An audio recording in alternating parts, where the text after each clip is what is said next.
Tapi rata-rata dari mereka, satu hal yang buat saya luar biasa sampai hari ini, mereka jadi lebih terstruktur. Kalau belajar tuh jadi lebih terstruktur gitu. Buah itu hasil dari sebuah proses, gitu. Buah itu muncul bukan karena tiba-tiba dia Spring muncul jadi, besok hari, ya. tidak. Dia dari kecil dulu Ya. membesar, akhirnya ketika buah itu manis, yaitu yang kita nikmati, dan kamu pun akan jadi seperti buah itu.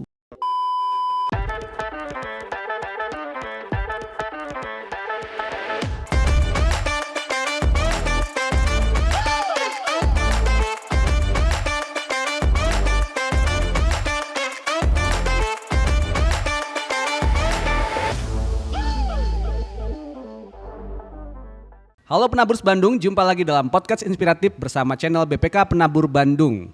Kita akan ngobrol bersama-sama tentang hal-hal inspiratif seputar pendidikan bersama insan keluarga besar BPK Penabur Bandung. Kali ini yang datang bersama kita adalah seorang guru di sini. Say hi, boleh. Hai, nama saya Octavianus Zakaria, saya guru di BPK Penabur Bandung. Dan usia jadi gurunya perlu nggak dikasih tahu? Oh boleh, silakan Perlu ya. Pak. Tahun ke-14, puji Tuhan, dan sampai ke ini. tahun 14 ini semua banyak anak-anak saya selalu memanggil saya Okto. Oh, jadi panggilnya Gitu. Pak Okto. Pak Okto. Ya, Pak Okto sekarang ngajar di SDK BPK Penabur Pasir Paskal. Oke. Sekarang ngajar kelas berapa nih, Pak?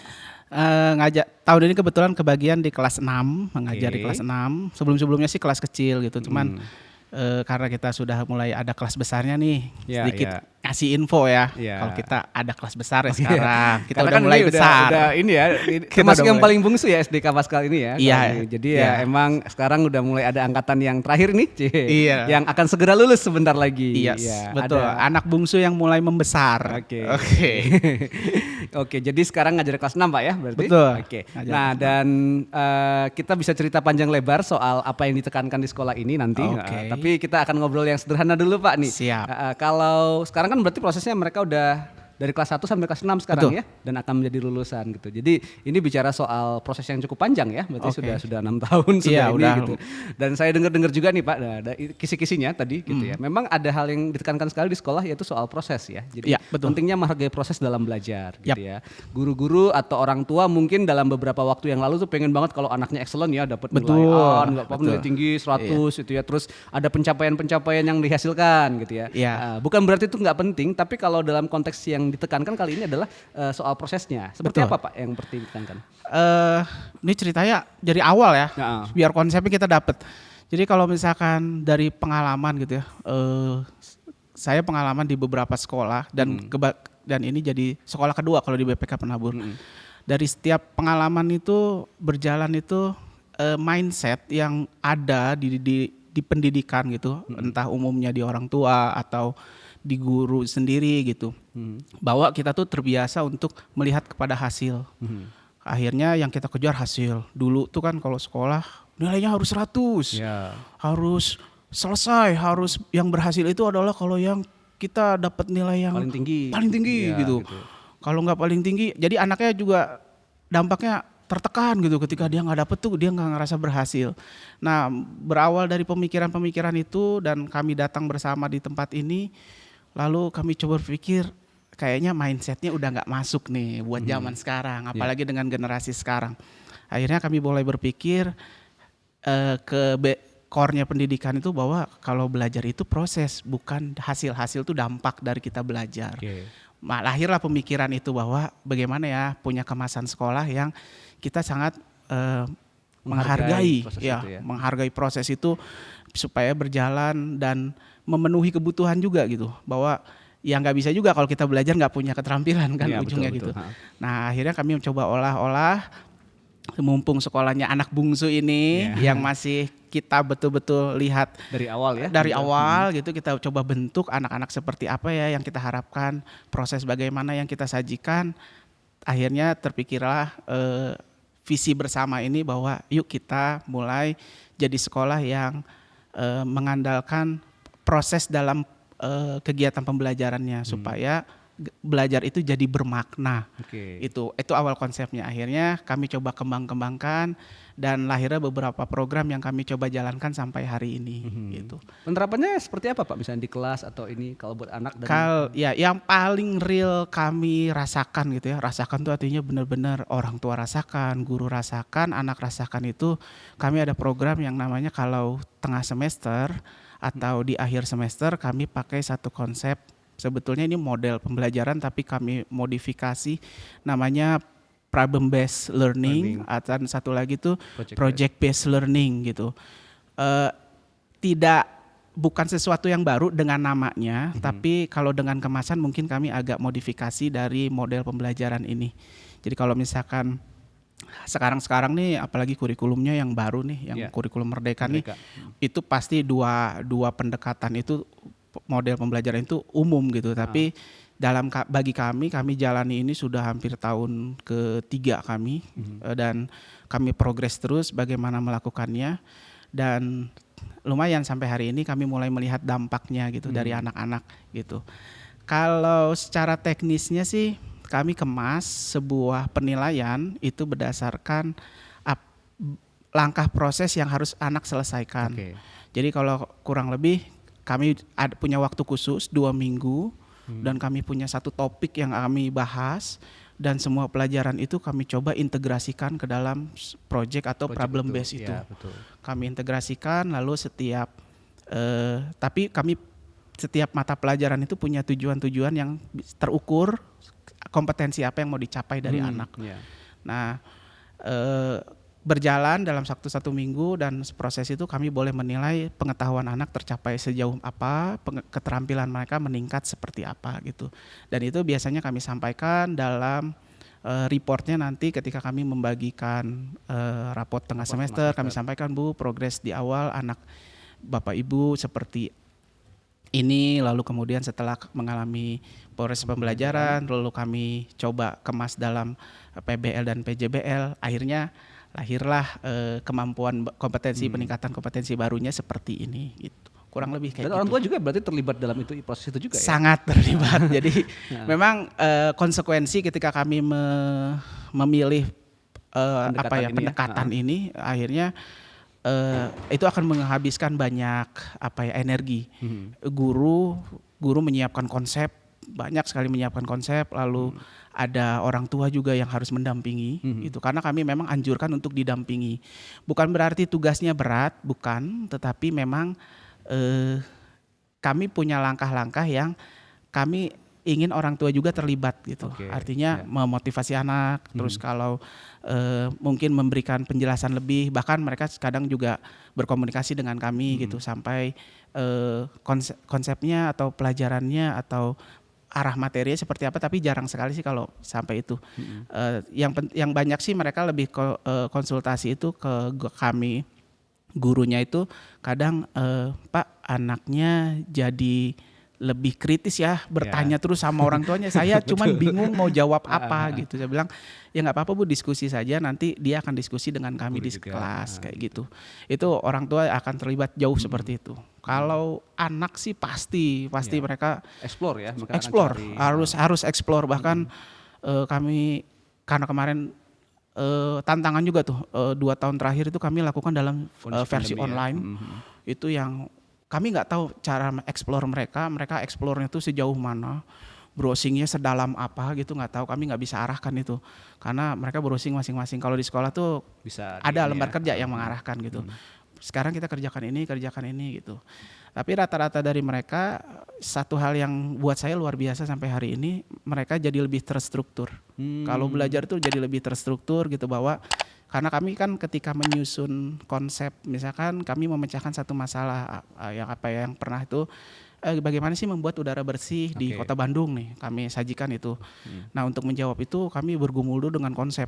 Jadi kalau menurut dari sisi PPK ini bagaimana ya, IPS-nya bagaimana, cuman padahal dari satu masalah.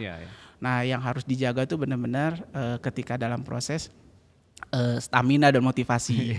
Biasanya tuh kalau udah terlalu semangat terlalu panas gitu biasanya aduh keluhannya. Tapi luar biasanya aduh yang tahun pertama itu isinya keluhan dan mereka tidak beranjak untuk punya semangat gigih gitu, untuk gigih menyelesaikan. Tapi aduh tahun kedua, aduh tahun ketiga tuh mungkin sudah antara terbiasa dan tidak ada pilihan harus selesai. Akhirnya yang mereka kerjakan tuh ya udah hadapi dan itu satu satu yang lebih tough, mentalitas itu yang akhirnya mau berapa susahnya pun mereka hadapi gitu.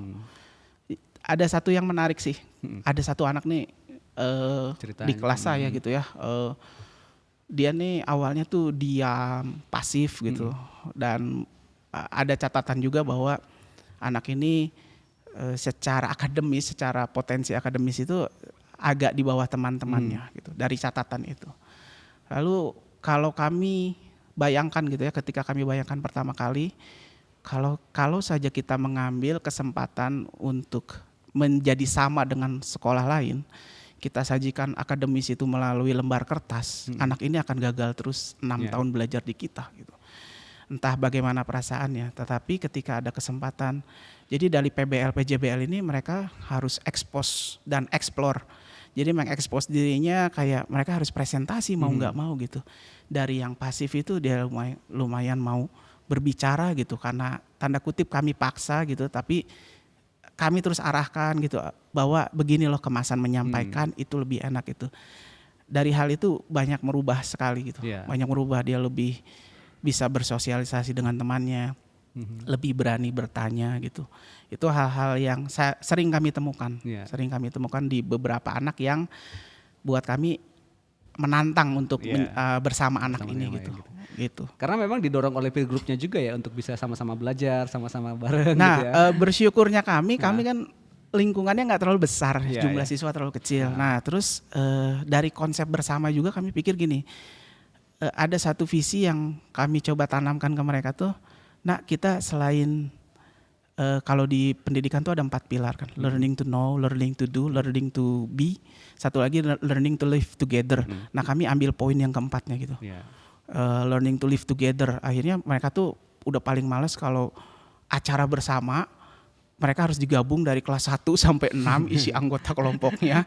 Yang anak kelas 6-nya tuh pusing ngatur adiknya yang kelas kecil gitu, yang harus sabar, kalau marah dikit nangis gitu. Tapi mereka belajar bersama gitu. Tapi dari kebersamaan itu toleransi itu besar. Respect itu besar. Pernah satu kali kami ada acara di sini. Ada satu hal yang mungkin ketika anak itu tampil gitu, buat kalau mungkin dia tampil di panggung besar mungkin akan jadi obrolan netizen lah satu hari gitu. Dikritik. Gitu ya, aneh nih, kostumnya. Tapi anak-anak sini cukup diam dan nikmati aja. Tidak ada respon apapun negatif gitu yang negatif gitu. Tetap dia hormati temannya yang sedang. Saya pikir itu dari buah kami membuat mereka bersama. Itu sih yang, dan mereka nggak pilih teman ketika mau bantu orang lain gitu. Ketika kelas besar saya bilang kamu ke kelas 4 bantu. Terus gurunya belum datang, kamu bantu buka renungan dulu di sana. Mereka langsung ambil Alkitabnya, oke Pak kami ke sana. Itu cepat sekali gitu. Dan anak yang tadi mau membantu itu bukan anak yang spesial, akademik bagus, bukan. Anak yang buat saya biasa aja. Nah, jadi ini cara kami membalance ya, buat balance antara kamu secara mental kamu tumbuh, hidup bersama kamu tumbuh, akademis kamu juga tumbuh gitu. Jadi sesuatu yang memang dimunculkan karena ini ya, lingkungan yang suportif juga gitu. Itu terus gitu. Kalau boleh dibilang sebenarnya berarti mengutamakan proses itu bukan berarti sulit dalam artian ini ya, cuman kita memang perlu memberi perhatian lebih ya Pak ya berarti. Jadi prosesnya jangan berhenti di program gitu. Jadi kalau jangan PBL baru kita proses, jangan, tapi di harian itu justru gini, untuk mencapai satu proses yang lancar nantinya di 2 minggu itu sebetulnya proses di belakang-belakangnya dari sekarang tuh, ya gitu. Mereka tuh sebetulnya kalau mereka sadari gitu si anak itu, mereka lebih babak belur sebelum mereka PBL sebetulnya gitu. Kalau PBL tuh atau PJBL tuh mutarnya cuma satu topik gitu. Kalau harian kan mikir IPA lah, mikir matematika lah, lepasan semua. Kalau udah PJBL tuh mereka harus mikirnya satu konteks gitu. Sebetulnya lebih repot harian sih gitu. Cuman mentalnya itu yang kami bangun. Ya, dan memang berarti guru dan orang tua bukan berarti harus tahu segalanya gitu ya. Iya, tapi enggak tapi harus. justru karena memberi perhatian lebih dalam proses itu ya. Iya, Jadi memang memberi terlibat, ada Betul. bersama mereka, mendampingi mereka. Betul sekali. gitu. Iya. Dan kami sih selalu mengajak orang tua gitu, jangan maksudnya ketika anak disekolahkan bukan berarti peran orang tua hilang di proses sekolahnya itu, bukan. Kami selalu pegang bahwa orang tua harus tetap terlibat gitu di dalam hal pembelajaran itu gitu, walaupun dia secara tidak langsung. Makanya kami coba cari satu itu tadi konsep tadi yang bisa melibatkan banyak gitu.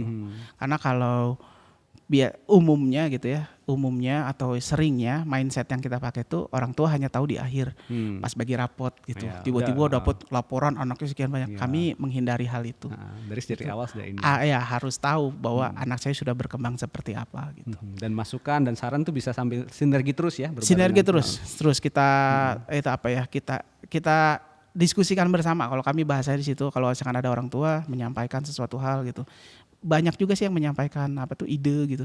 Pak, gimana kalau gini? Cuman ya ada yang bisa diasosiasi. ada sekolah kan ada kelebihan, ada juga keterbatasan gitu.